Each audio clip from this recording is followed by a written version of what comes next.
Well, we noticed a remarkable contrast tonight in what we are hearing from some world leaders about radical Islam and the growing series of terror attacks around the globe, and what we're hearing domestically. First, some recent remarks from President Obama on the threat from the Islamic State in Iraq and Syria.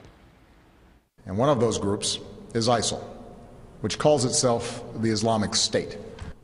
ISIL is not Islamic. We could go on, of course. Now listen to French President Hollande today on the attacks in France.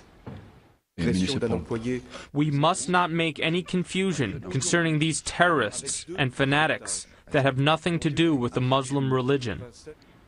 Earlier this week, however, after the original murders in Paris, I think it was actually on New Year's Day. I'm not sure we have our date right on that. The president of Egypt made a remarkable statement about Islam and terror. Listen to this. It's inconceivable that the thinking that we hold most sacred should cause the entire Islamic world to be a source of anxiety, danger, killing, and destruction for the rest of the world. Impossible. That thinking, ideas that we have sacralized over the years, is antagonizing the entire world. It's antagonizing the entire world. Is it possible that 1.6 billion Muslims should want to kill the rest of the world's inhabitants? That is 7 billion, so that they themselves may live? Impossible.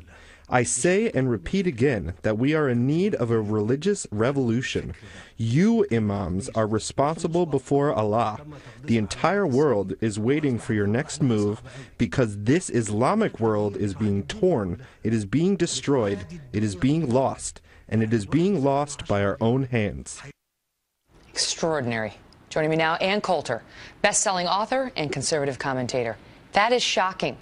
That is shocking. I mean, the nerve it took for him to stand up there and speak to a bunch of imams and talk about how it's inconceivable. It's inconceivable that the thinking most sacred to us should cause the entire Islamic world to be a source of anxiety, danger, killing, and destruction for the rest of the world. This thinking is antagonizing the entire world. Right. And of all the Muslim leaders in the world, this is the one that Obama does not like. And he's attacked him because he took out, Sisi took out the Muslim Brotherhood. Right. That's why when Obama withdrew, millions, maybe it was $1 billion in aid we were giving Egypt. When they're standing up to terrorist fanatics who had been encouraged by the Obama administration. Isn't this exactly what we need world leaders, especially in Muslim nations, to be doing? And yet, I mean, the Western media didn't cover it because it happened on New Year's Day. Right. But wouldn't it be helpful if our president, if Hollande, if other Western leaders came out and said, what that guy said, yes. This is the way? Yes, no, and it isn't that. I've heard a lot of people say that, usually the Obama administration won't call any Islamic terrorism Islamic, but of course they had to here because it was so obvious. No, that isn't why Obama admitted it was Islamic terrorism. The socialist president of France admitted it. But he didn't admit it, Ann. No, you're right. He said it was terrorism, but he wouldn't say it was Islamic terrorism. He did have that part I love so much where we say it has nothing to do with the religion, because I haven't heard that 8 billion times already. I needed to hear it 8 billion plus one. But here's let me just set it up, because when he remarked on this, President Obama, the other day, he refused to call it Islamic terrorism, just terrorism, he said. And then he commented more today, and once again, he said nothing about Islamic radicalization, Islamic terrorism, radical Islam, nothing. And in fact, as the viewers know, back in 2010, his administration banned the term jihad, banned the term Islamic extremism from the central document outlining our national security strategy. They want to pretend that does not exist, apparently. Yes, and keep bringing more and more jihadists in. Some of these Somali pirates, we bring them in to be tried, and then either they serve their time and then immediately ask for asylum, or they get acquitted, or there's not enough evidence and they ask for asylum. No, let's just keep bringing more and more of the third world here.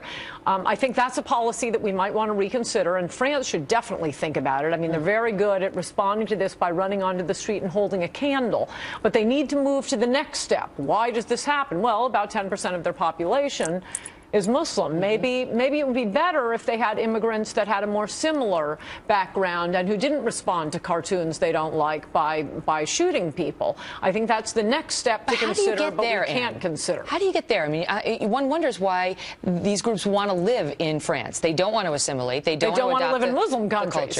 And yet they want to change the non-Muslim countries they move to Muslim countries. So how do you figure that out? You know, when you get the visa application, how do you figure out whether somebody wants to be a part of your culture or does not?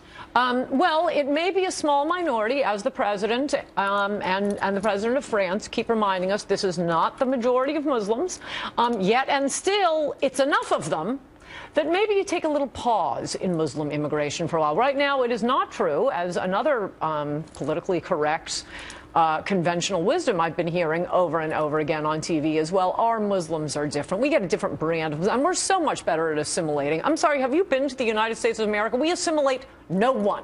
The difference is we have a population that is less than 1% Muslim. It's almost 10% in France. Do not act like Muslims have not been continuing to commit terrorist attacks since 9/11. I mean, right here in Times Square, the Boston Marathon, the Fort Hood, 2 attacks there. There have been about 60 attacks since 9/11. So, yeah, okay, that's not the majority of them, but it's more than the terrorism we're getting from, say, British immigrants. But what difference would it make if we started calling it what it is?